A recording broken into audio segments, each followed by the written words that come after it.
Shalom. We'd like to give all praise and all honors to Yahweh, and by Hashem, YAHAWASHI, by Hashem, Rakakadash.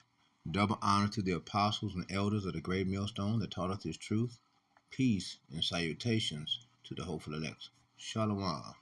Welcome to today's lesson. I am your Hebrew Israelite brother, Mashaba, here in the city of Detroit. Welcome to today's lesson. I really didn't have anything prepared. I just thought I'd push onto the blue letter, and automatically Matthew chapter 24 verse 1 popped up. So guess what? That's what today's lesson is on. And so and of course there's always a moral to every story, all right, concerning this truth, okay? Because Matthew chapter 24 verse 1 makes it clear unto us what Yahawashi is saying unto us. Let's go straight off into it. And Yahawashi went out and departed from the temple, and his disciples came to him to shew him the buildings of the temple. Now, why is this important? Why is that the disciples came to him? One, when we come to the Lord, showing our due diligence to show that the calling of our election is assured. We are elected, being what? That we are lively stones being used by the chief cornerstone to do what? To build this temple. This temple that Yahawashi is using us to build is not a temple being made of brick and mortar, but it is being made of us. We are the temple that Yahawashi is rebuilding. Okay. He said he can tear it down and rebuild it in three and a half days. Well, from back then, from the 1600s up to now, it's 3.5 days, ain't it? Let's go off into some precepts concerning this. Okay. This is Jeremiah chapter 6, verse 8. Be thou instructed. Be thou instructed by what? The word. This word is instructions for us to live by. This word is what helps us and gives us power to hew down this enemy. It is this word. Okay? O Jerusalem, lest my soul depart from thee. You see? And the soul of the Lord, the Spirit of the Lord is what? To prophesy. And if the Spirit of the Lord to prophesy that is within you leaves you, then guess what? You will no longer have any oil. You have no oil for your lamp. Therefore, you will have no light. You see? And when the time comes, when the Lord casts down darkness upon the earth, and you ain't got no light, you're going to be in trouble. You're going to be bold, because he'll be coming to visit you. You see? You see? Lest I make thee desolate, a land not inhabited. You see? Remember, we are a people before we were a place. You see? And being a land desolate as a land not inhabited, that means we will be empty and void. You see? Ezekiel chapter 8, verse 6. He said, furthermore, unto me, Son of man, seest thou what they do, even the great abominations that the house of Israel committed here, and that I should go far off from my sanctuary. And we are the sanctuary. We are the sanctuary of the Lord. You see? If he has to go off away from us, that means we going off. As to the reason why, Ezekiel chapter 9, verse 5 through 7, the Lord he said what? He said, start ye first in my sanctuary. Slay ye utterly. You see? Why? Because many have creeped in unawares. Okay? And then you got some guys that's caught up in the different precepts of man, and they, you got guys, you got some guys that just like, I own a online store. Well, to me, that's a job. Online. I have a job online, running an online store. Well, you got some guys in the truth, the thing. Oh, how can you have an online store? That's wicked. How is having an online store wicked?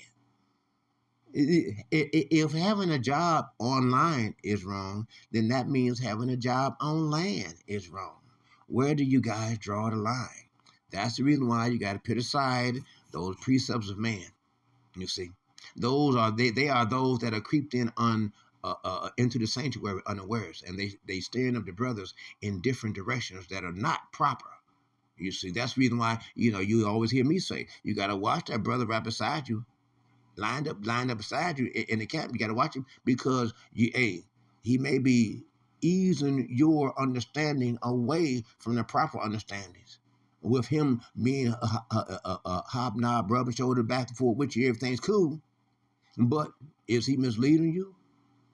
Or is he helping you to mislead yourself? Stay steadfast in the word. But turn thee yet again, and thou shalt see greater abominations. You see? Ezekiel chapter 10, verse 17. When they stood, these stood, and when they were lifted up, these lifted up themselves also for the spirit of the living creature was in them. You see the spirit. You see, it's that spirit. No matter you can take a small person and defeat somebody big because of the spirit that's inside of that person. It's the spirit that's inside of us that allows us to be able to what? Hew down and to defiantly stand strong against all of this wickedness that comes against us. It's because we have this truth, this word, the Spirit of the Lord. You see. Ezekiel chapter 10, verse 18. Then the glory of the Lord departed from off the threshold of the house and stood over the cherubims. You see, it is the glory of the Lord that is what sustains us now, and what's going to sustain us even greater during the time of Jacob's troubles. I once told this female, she was 2/3. We was having a conversation. We got onto the Lord, of course. What else is going to come out of my mouth? And so we got to talk about manna and angels' food. And I was saying, yes, during the time of Jacob's trouble, there's going to be a whole lot of miracles and different things. Even if the Lord had to provide manna and quail for us. And then she got to saying, yeah, well, and then I'll cut. I was like, yeah, manna, that's angels' food. And she was like, yeah, well, manna, that's sea moss, and you can order that on TikTok. She said you can order that on TikTok. Oh, wow, boy. Ezekiel chapter 10, verse 19. And the cherubims lifted up their wings and mounted up from the earth in my sight. When they went out, the wheels also went beside them. Now we're talking about a chariot. We're talking about chariots. And even one stood at the door and the east gate of the Lord's house, and the glory of the God of Israel was over them above. You see, talking about a chariot. Them chariots was up above them.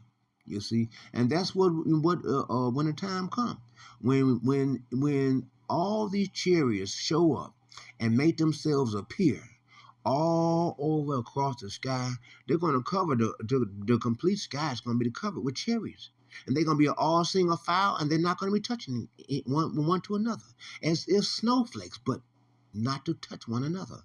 But they're going to be looking so fierce up in the sky like that. See, and us knowing that at any moment when they get the command, they're going to start firing thermonuclear laser. And they ain't gonna miss, and they're gonna be the type of lasers that bend corners. So if you think you're gonna bend a corner and duck off one way or another, those lasers coming from the chariots, they're gonna bend the corner and come right behind you at a rapid speed. You ain't gonna have a chance. ain't gonna have a chance. Ezekiel chapter 11, verse 22. And then did hold on, going down here. We're going down here. This verse 23. And the glory of the Lord went up from the midst of the city and stood upon the mountain, which is on the east side of the city. Now he stood upon the mountain. Now we're gonna look at this, that he stood upon a chariot, which in fact, when these chariots come, when we see YAHAWASHI, you're talking about, it's gonna be such a moment, so great, that everything and every